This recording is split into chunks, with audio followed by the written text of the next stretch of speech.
본문은 정확하게 다윗 통치의 어느 시점인지 모르지만 다윗 시대 때 일어났던 한 사건을 다루고 있습니다. 3년 연이어 기근이 들자 다윗은 하나님께 그 원인을 묻는데 하나님의 응답인 즉슨 사울이 언약을 어기고 억울하게 기브온 사람들의 피를 흘리게 했기 때문이라는 겁니다. 이 이야기는 가나안 정복 전쟁 때인 여호수아 시대에 일어난 한 사건을 배경으로 하고 있습니다. 출애굽한 이스라엘 백성들은 요단 동편을 점령한 후에 요단을 건너 여리고와 아이성을 차례로 점령하며 파죽지세로 이제 가나안 정복 전쟁을 하며 가나안으로 들어가기 시작했습니다. 이제 본격적인 가나안 정복 전쟁을 준비하고 있는 그때 이스라엘 진영으로 1단의 사절단이 찾아온 거예요. 행색을 보아하니 옷과 신발은 너덜너덜거리고 가지고 온 선물이라고 음식이라고 하는 것이 먼지투성이에다가 곰팡이가 심이 펴서 다 상해 있는 겁니다. 딱 봐도 아주 먼 길을 온 듯 보이는 거예요.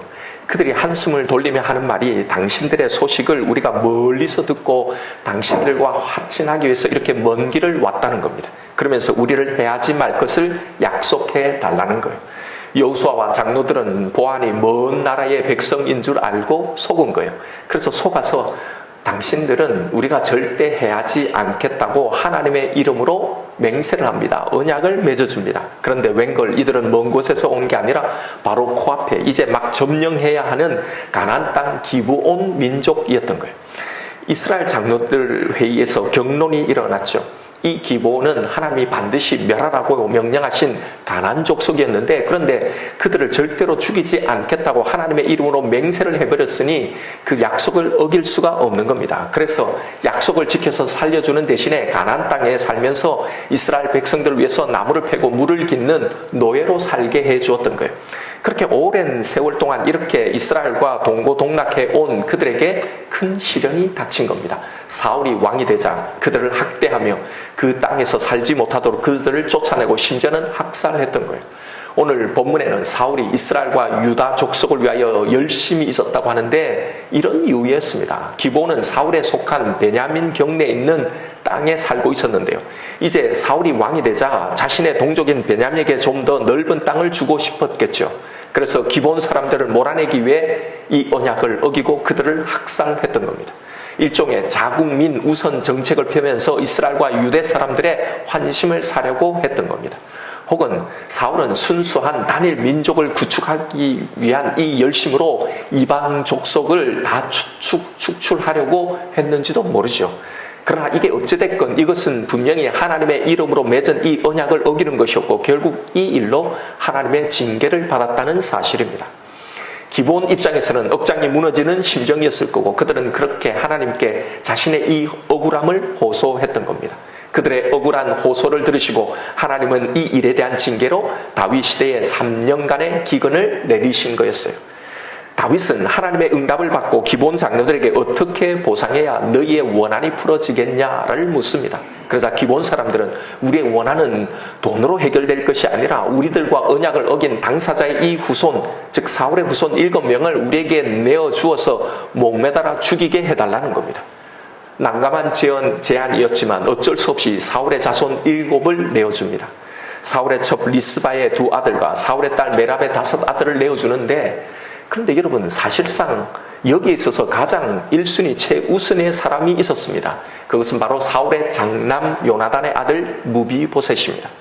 그러나 다윗은 이 요나단의 아들을 내어주지 않죠. 왜냐하면 다윗 또한 요나단과 언약을 맺은 것이 있기 때문입니다. 절대로 요나단의 후손을 해하지 않겠다고 하나님의 이름으로 요나단과 언약을 맺었기 때문이에요. 결국 다윗은 사울의 후손 7명을 기브온 사람들에게 내어주고 기브온 사람들은 그들을 사울의 고향인 기브아에서 죽여서 나무에 매답니다. 그런데 여기 또 한 가지 애달픈 사연이 등장합니다. 아들 2을 잃은 사울의 첩 리스바가 그 시체 곁에 앉아서 새와 짐승들이 시신을 해하지 못하도록 밤낮으로 지키고 있는 겁니다.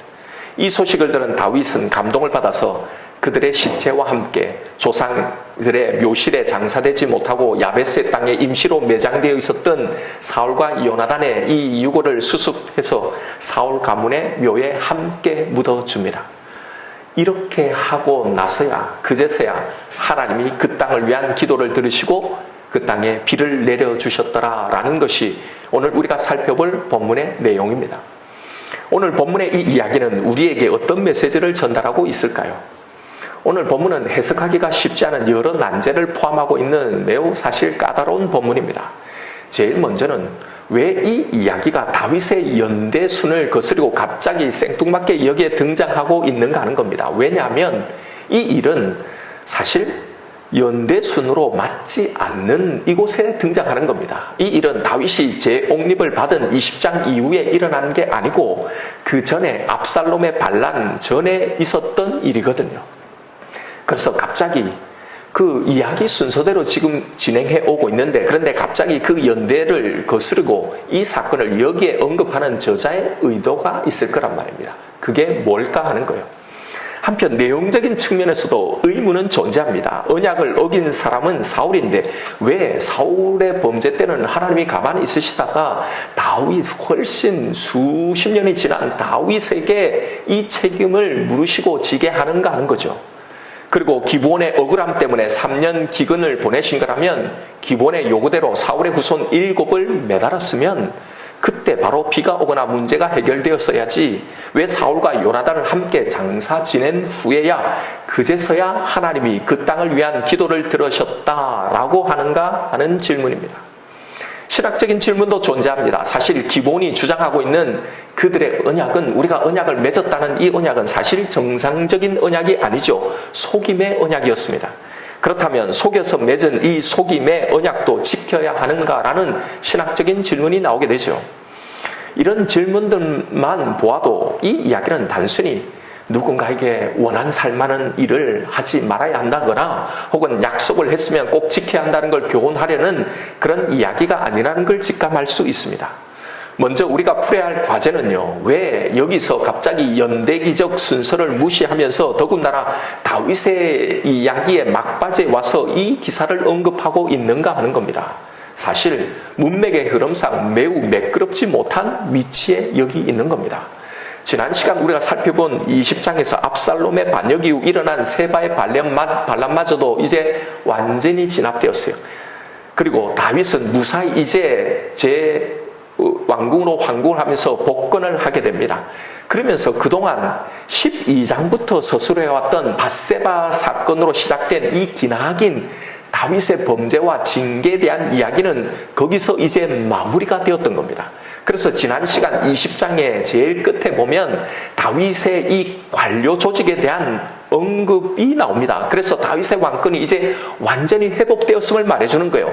20장 23절부터 끝에 보면 군 지휘관은 누구를 세우고 그 다음에 감역관은 누구를 세우고 사관은 제사장은 누구를 세웠더라 그러면서 다윗의 이 왕권에 대한 완벽한 이제 조직이 갖춰졌다라는 걸 보여주는 거예요. 자, 그리고 이제 23장에 다윗의 마지막 말과 유언을 소개하고는 열왕기상 솔로몬을 후계자로 세우는 이 이야기로 넘어가는 게 아주 자연스러운 이야기의 흐름입니다.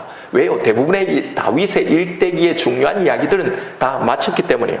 그런데 뜬금없이 모든 게 이제 맞춰진 여기에 연대기 순서를 깨고 갑자기 한참 전에 있었던 이 기근 이야기를 여기에 소개하고 있는 겁니다. 그뿐만 아니라 마지막 장 24장에 가보면 또 하나의 뜬금없는 이야기가 나와요. 다윗이 사단의 시험을 받아 인구조사를 하다가 징계를 받는 이야기입니다. 이것도 한참 전에 있었던 일을 사무엘서 저자는 제일 마지막에 이 사건을 적어놓고 있는 겁니다. 그래서 학자들은 오늘 본문인 이 21장부터 제일 마지막 24장까지를 사무엘서의 부록일 거라고 해석을 하는 거예요. 문맥과 전혀 맞지 않는 뜬금없이 나오는 바로 이런 이야기들 때문입니다. 그런데 중요한 건 이게 부록이냐 아니냐가 아니라 왜 저자는 이 이야기들을 지금 여기에 기록해 놓았을까 하는 겁니다. 우리는 약 1년 반 가까이 사무엘서를 함께 묵상하고 있는데요. 이제 거의 마지막 부분까지 왔습니다. 사실 여기에 마지막에 소개된 이 이야기들의 역할이 있는 겁니다. 지금까지 소개해왔던 이 사무엘서 전체가 궁극적으로 전달하려는 메시지가 무엇이었는지, 이건 무엇에 관한 이야기인지, 그동안 해온 이 전체의 이 이야기의 요약과 정리편으로 이 이야기들이 지금 등장하고 있단 말입니다. 사무엘서가 무엇을 위해 기록되었다고 했나요? 지금까지 저자가 했던 이야기들은 하나님을 잘 믿지 못하고 순종하지 못했던 이런 사울이나 압살롬은 하나님의 벌을 받고, 하나님을 잘 믿고 순종했던 다윗은 이런 복을 받았다는 이야기가 아닙니다. 이걸 말하려고 했던 게 아니란 말이에요.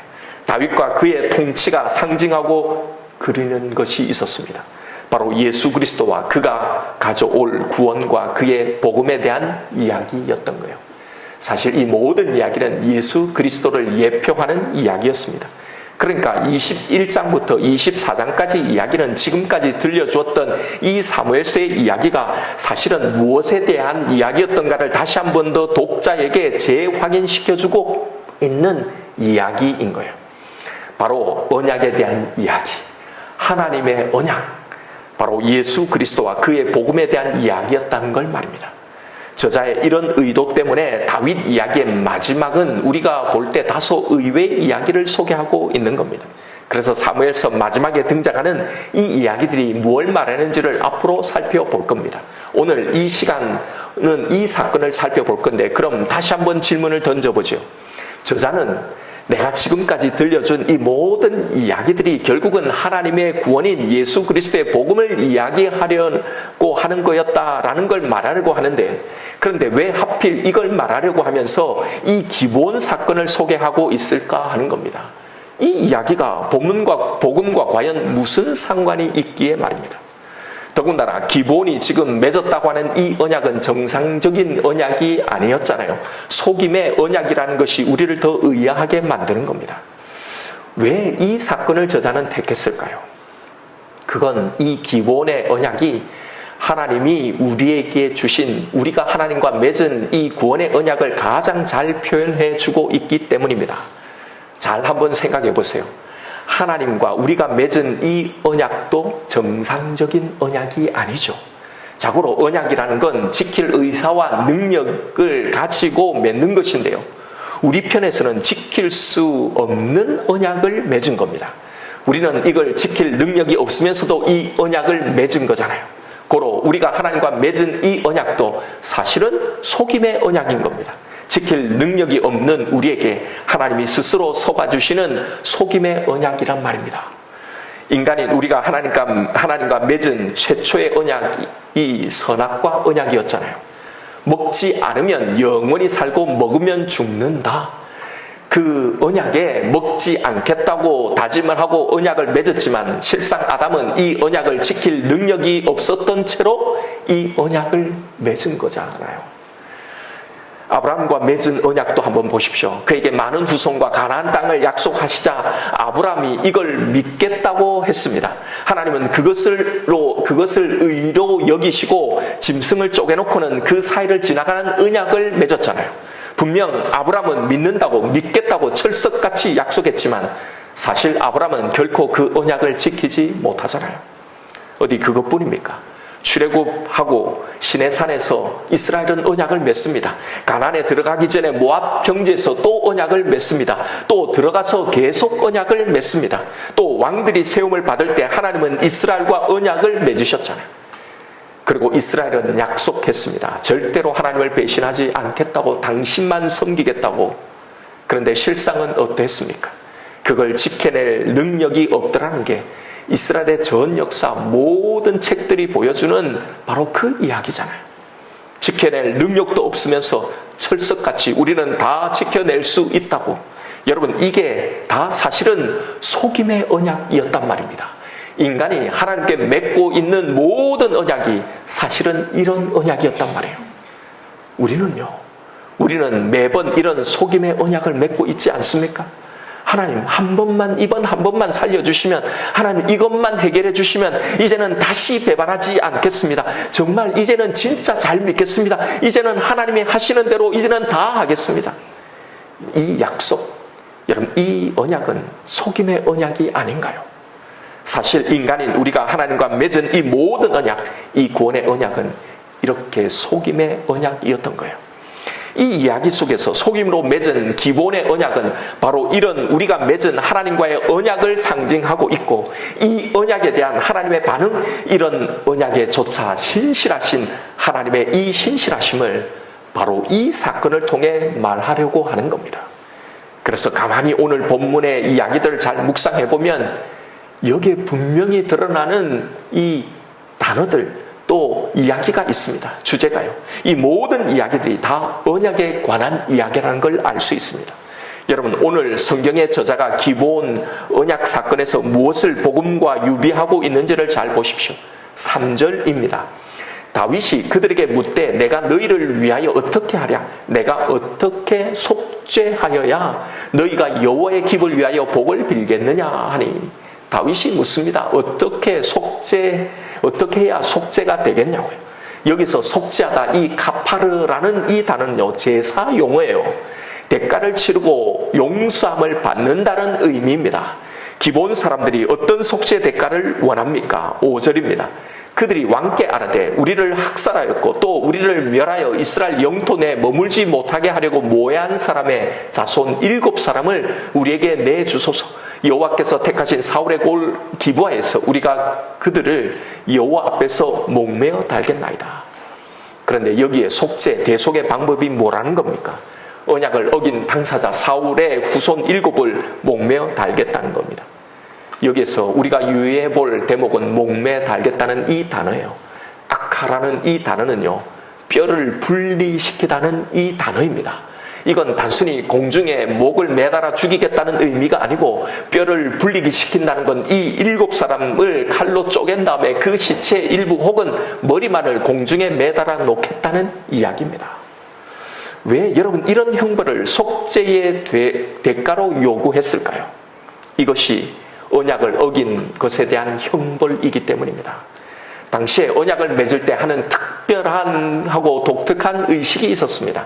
쪼개놓은 짐승 사이를 언약의 두 당사자가 지나가므로 언약을 어길 시에는 이렇게 된다는 이 증표로 언약을 치렀던 거예요. 즉 지금 이건 언약적인 저주의 형벌인 거예요. 이렇게 사울의 후손 7이 언약의 파기의 제물이 되어서요, 쪼개진 채로 매달리게 된 겁니다.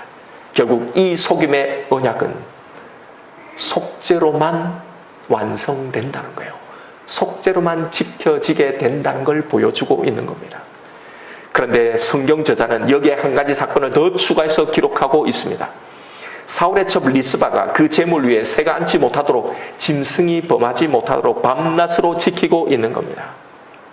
여러분, 저자는 단순히 어미의 이 숭고한 정을 기리기 위해서 이 장면을 기록하고 있는 게 아닙니다. 저자는 이 장면을 통해 우리에게 뭔가를 기억나도록 유도하고 있는 거예요. 그게 뭘까요? 바로 창세기 15장의 그 유명한 아브라함과 하나님의 언약 사건을 연결시키고 있습니다. 하나님은 아브라함과 언약을 맺기 위해 제물을 쪼개 놓을 것을 명하십니다. 그런데 해질녘까지 기다려도 하나님이 나타나시지 않아요. 그동안 아브라함이 뭘 합니까? 쪼개놓은 그 제물 위에 새가 앉지 못하도록 쫓았더라라는 기록입니다. 바로 오늘 본문의 장면, 그 장면이에요. 그리고는 드디어 하나님이 나타나십니다. 그리고 한 아들의 약속과 그 씨를 통해 구원 얻게 될 하늘의 별과 같이 모래와 같이 많은 후손들을 약속하시죠. 그리고 그 후손들이 들어갈 약속의 땅 가나안을 약속하신 후에 그 쪼개놓은 제물 사이로 지나가십니다. 하나님 혼자서 말입니다. 여러분, 이것은 정상적인 언약이 아니죠. 마치 오늘 본문에 등장하는 기브온의 언약처럼 말입니다. 함께 지나가야죠. 왜 하나님만 지나갑니까? 우리는 그 언약을 지키지 못하기 때문입니다. 그래서 그 언약의 당사자인 하나님이 직접 그 언약에 책임을 지시고 친히 제물이 되시는 겁니다. 이게 바로 예수 그리스도의 대속을 보여주는 언약이었던 거예요. 결국 이 모든 언약 이야기는 누구를 겨냥하고 있는 겁니까? 누구에 의해서 이 언약이 지켜지게 된다는 겁니까? 지금 언약을 맺고 있는 이 아브라함이 아니라, 이스라엘이 아니라, 우리가 아니라 예수에 의해서 결국 이 언약은 지켜지게 된다는 걸, 이걸 상징하고 있는 이야기입니다. 오늘 본문의 이야기를 보세요. 사람들은 이 이야기를 읽으면서 의아해합니다. 왜 죄는 사울이 지었는데 그 책임은 다윗이 지고 왜 그가 벌을 받고 그가 해결해야 하는가 하는 거죠. 사울은 자기가 저지른 이 문제를 풀 수 있는 능력도 그런 마음도 없는 겁니다. 왜 다윗인가요? 다윗은 우리가 지은 죄를 대신해서 책임질 예수 그리스도를 예표하고 있기 때문입니다. 그래서 죄는 사울이 짓지만 그가 그걸 해결하지 못하고 다윗이 해결하는 겁니다. 그만이 이걸 해결할 수 있다는 걸 말해 주려는 겁니다. 왜 7을 매답니까? 7이라는 수는 완전수로서 완전한 속죄를 의미하기 위해서요. 우리를 위해 예수 그리스도가 치룬 이 대속, 언약을 완성한 이 대속은 더 이상 그 어떤 것도 남아있지 않는 완벽한 대속이라는 의미입니다. 그래서 이 언약의 이야기는요, 단순히 죄에 대한 대속, 심판만을 다루고 있지 않습니다. 오늘 본문의 이야기는 매우 놀라운 구조를 가지고 있습니다. 한 언약의 이야기 속에 두 가지의 상반된 언약의 실행이 여기에 교차해서 등장하고 있다는 사실이에요. 그리고 두 가지 상반된 언약이 동시에 이루어지고 있습니다. 그게 뭔지를 보십시오. 기본과 맺은 언약을 어긴 것에 대한 죄책으로 사울의 후손들이 죽임을 당합니다. 이것은 언약 속에 담긴 무서운 심판의 성취죠. 이것도 언약의 일부입니다. 그러나 이 언약의 실행에는 언약에 대한 심판만이 존재하는 게 아니라 언약에 의한 구원도 함께 성취되고 있다는 사실이에요. 언약 때문에 사울의 7 후손이 심판으로 죽지만, 그러나 여러분 보십시오. 반대로 이 언약 때문에 역시 사울의 후손인 무비보셋은 살아남아 구원을 받는다는 겁니다. 여러분 객관적으로 생각할 때 기본 사람의 요구에 가장 부합하는 첫 번째 사람이 무비보셋이라고 말했잖아요. 사울의 장손인 요나단의 아들 무비보셋입니다. 그런데 심판받아 죽음 마땅한 가장 첫 번째 대상인 무비보셋이 구원을 얻게 되는 겁니다. 왜요? 무엇 때문에요? 바로 언약 때문에요. 다윗과 요나단이 맺은 이 언약 덕분에 생명을 보존하게 된 거란 말입니다. 그러니 언약 때문에 누군가는 형벌적인 심판으로 죽지만 반대로 언약 때문에 누군가는 죽음에서 구원을 받게 되는 겁니다. 여러분 이제 오늘 본문의 이 이야기가 무엇에 대한 이야기인지 보이시나요? 우리에게 하신 당신의 언약에 대해서 말씀해 주시려고 하는 겁니다. 당신의 이 언약은 반드시 이루어진다는 거예요. 반드시 지켜진다는 거예요. 당신은 그 약속을 반드시 지킨다는 걸 말해주는 겁니다. 비록 우리가 지키지 못할 속임의 언약이었다 할지라도 당신의 이 약속은 당신이 반드시 지킨다는 겁니다. 우리가 하나님과 맺은 언약은 비정상적인 언약, 불공정의 언약, 속임의 언약이었잖아요. 그런데 오늘 본문에 등장하는 속임의 언약인 기본 언약이 어떻게 지켜지는가를 보여주시면서 우리에게 약속하신 이 구원의 언약도 반드시 이루어진다는 것을 다시 한 번 더 다짐해주고 있는 겁니다. 아니, 이미 지켰다는 걸, 지켜져 있다는 걸 말하시려는 거예요. 당신의 아들의 완전한 대속으로 말입니다. 여러분, 우리의 모습을 보면 전혀 구원의 가능성이 없습니다.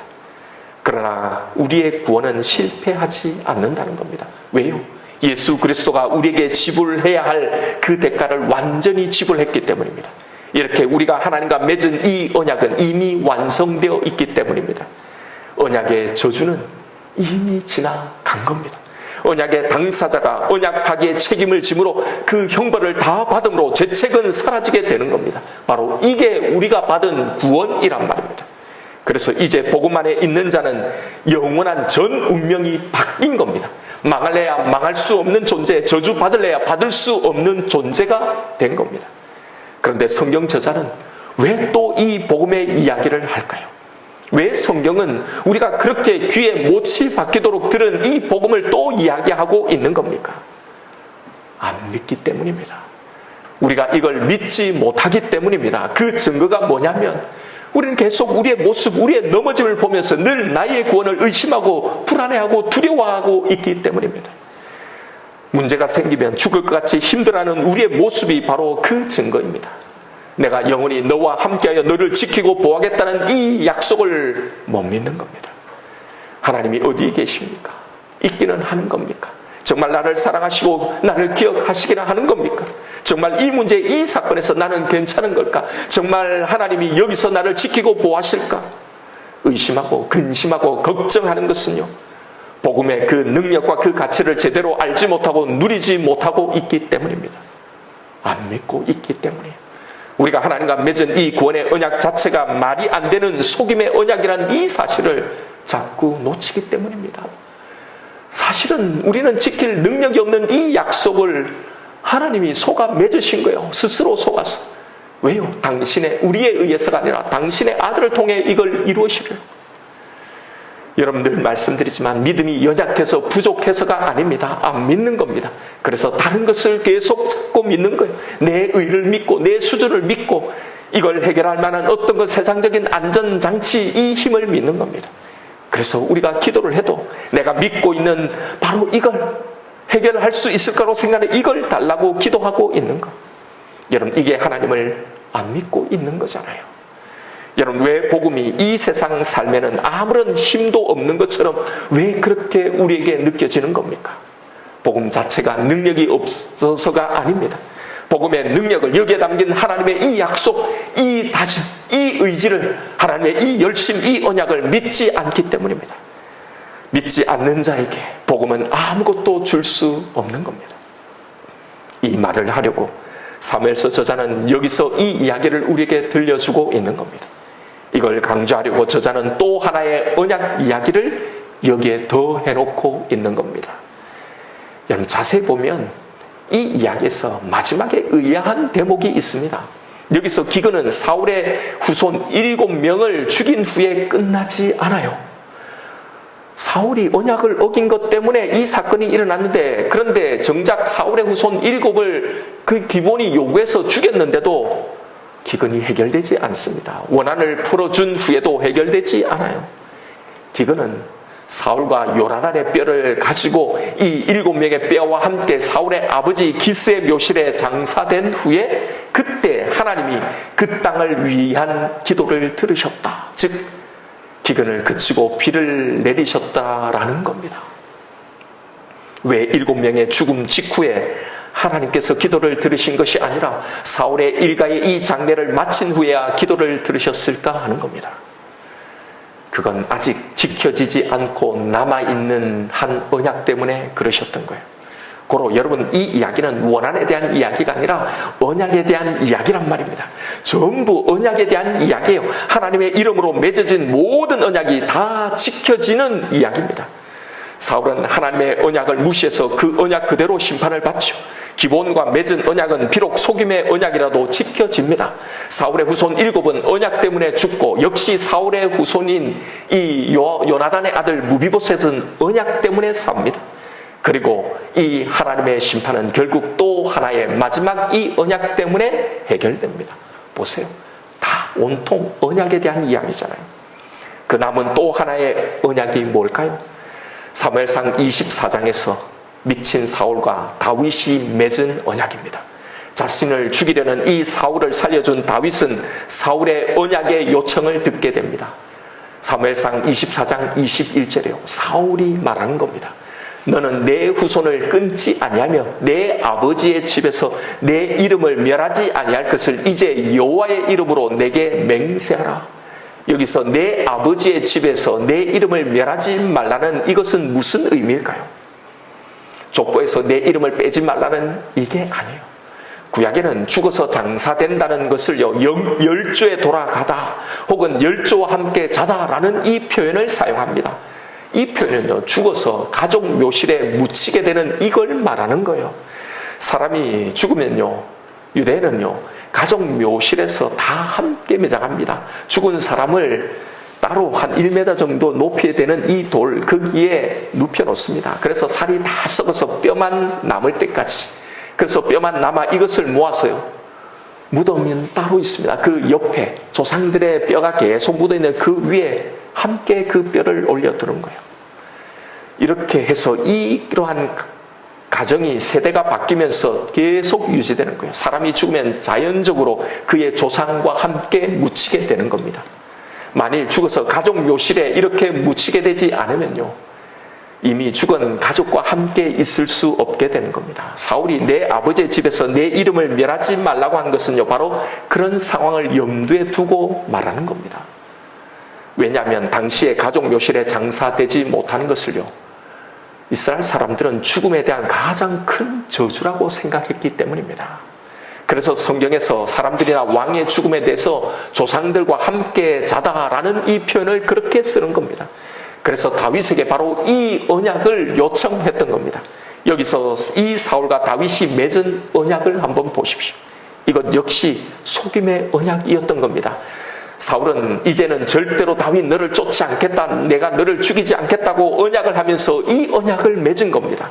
그런데 결국 사울은 죽을 때까지 이 언약을 지키지 못하잖아요. 다윗을 죽이려고 했잖아요. 그런데 다윗은 이 속임의 언약을 지킨단 말입니다. 하나님이 결국 우리와 맺은 이 언약에 대해서 말씀하시는 거예요. 결국 마지막 남은 다윗이 사울과 맺은 이 언약을 마저 지켜내자 그제서야 하나님은 기근을 풀고 비를 내리시는 겁니다. 하나님은 바로 이 언약마저도 지키기를 기다리신 겁니다. 하나님은 바로 이 언약이 지켜진 후에야 그 땅을 위한 기도를 들으신 거예요. 왜냐하면 이 언약 또한 하나님의 이름으로, 당신 자신의 이름으로 맺어진 언약이기 때문입니다. 여러분, 저자는, 성경은, 하나님은 이 사건을 통해 무엇을 우리에게 말해주려고 하시는 겁니까? 하나님은 이렇게 당신의 약속, 당신이 맺으신 이 언약을 이렇게 완전하게 지키신다는 겁니다. 여러분, 하나님의 약속은 반드시 지켜집니다. 우리에게 주신 이 모든 성경의 약속은 반드시 지켜집니다. 고로 하나님의 언약인 이 복음이 해결하지 못할 우리의 인생의 문제는 없다는 겁니다. 하나님은 이 세상 모든 문제, 마스터키를 이미 우리에게 주셨습니다. 그래서 이 언약은 너희가 믿으면 세상이 줄 수 없는 그 평안을 얻을 거라고 자신 있게 우리에게 말씀하신 거예요. 물 가운데 지날더라도 내가 너희와 함께 할 것이고, 강을 건널 때 물이 너를 침몰하지 못할 것이라, 불이 너를 사르지 못할 거라고 하나님 우리에게 약속하시지 않았습니까? 여러분, 하나님의 약속은 반드시 지켜집니다. 우리의 어떠함 때문이 아니고 하나님 당신의 이름 때문에요. 이 속임의 언약일지라도, 우리가 그걸 지켜낼 능력이 없는 그 언약을 맺었다 할지라도 하나님의 약속을 반드시 지킨다는 게 이 사건을 통해 우리에게 들려주는 메시지입니다. 이것이 복음이 모든 것에 해답이 된다는 말의 의미입니다. 그러니 여러분, 지금의 내 모습 때문에 불안해하지 마십시오. 완전해서 천국 가는 게 아닙니다. 우리의 어떠함을 먼저 다 아시고 하나님은 속임의 언약을 맺어주신 것 아닙니까? 그리고 그 약속을 지키신다고 말씀하시는 거예요. 지금 문제 때문에 죽을 것처럼 여러분 염려하지 마십시오. 그것 해결 안 된다고 죽는 게 아닙니다. 여러분, 복음을 믿으십시오. 하나님의 이 약속을 믿으십시오. 약속하신 대로 그리고 지키실 그 하나님을 믿으십시오. 이것이 세상이 줄 수 없는 주님이 주시는 이 평강, 이것을 누리는 비결입니다. 나의 구원을 불안해하지 말고, 나의 생존을 염려하지 말고, 지금 이 문제, 이 상황을 두려워하지 마십시오. 이렇게 목 놓아 외치는 하나님의 이 말씀요, 이 약속, 그의 신실하심을 바라보고 붙드십시다. 이렇게 몸부림치며 이 사건, 이 상황을 이렇게 통과할 때 우리는 또 하나의 경험을 하게 될 겁니다. 당신의 약속 그대로 그 언약에 정말 신실하신 그 하나님을 우리는 더 깊이 경험하게 될 겁니다. 이 경험을, 이 성장을 향해 담대히 나아가시는 저와 여러분 우리가 되시길 주님의 이름으로 축원드립니다. 이 시간 오늘 주신 말씀 붙들고 기도하십시다. 여러분, 이 시간 나를 위해 준비해 놓으신, 나를 위해 비를 준비해 놓고 계신 그 주님을 믿으십시다. 이 비는 이미 오래전, 아니 이 기근이 시작되기 전부터 하나님이 이 비를 준비해 놓고 계신 겁니다. 우리가 당신의 그 신실하심을 바라보기를 기다리고 계셨던 겁니다. 여러분, 아직도 불안한 것이 있습니까? 내게 주어진 복음이 무엇인지를 다시 한번 보십시오. 내가 원하는 대로 되지 않아도 여러분, 그것 때문에 우리는 잘못되지 않아요. 우리는 하나님의 약속 안에 사는 사람들입니다. 그의 신실하심만을 붙드십시오. 구원의 확신이 흔들립니까? 나의 어떠함 때문에 구원이 결정나는 게 아닙니다. 하나님은 우리 우리와 이 속임의 불공정의 언약을 맺으시고 이미 우리의 실패 값을 다 지불하셨습니다. 하나님의 그 구원의 약속, 복음을 믿으십시오. 여러분, 하나님의 약속은 반드시 지켜집니다. 복음 안에 모든 답이 있습니다. 그래서 우리에게 잘못된 그 시간들은 존재하지 않습니다. 우리의 선하신, 모두 그 선하신 하나님의 뜻 가운데 있기 때문입니다. 그러니 두려워하지 말고 불안해하지 말고 이렇게 나를 위해 이미 피를 준비하고 계신 그 주님을 신뢰하고 그 하나님을 찬양하십시다. 이 시간 우리 기도하십시다. 하나님, 두려워하는 대신에, 불안하는 대신에 이제 당신의 신실하심을 믿고 찬양하겠습니다. 이 신실하심을 믿겠습니다. 그 신실하심을 믿고 먼저 감사하며 나아가겠습니다. 이 시간 나에게 주신 말씀이 있을 겁니다. 우리 이 말씀 붙들고 주님 이름 한번 부르며 기도하며 나아가십시다.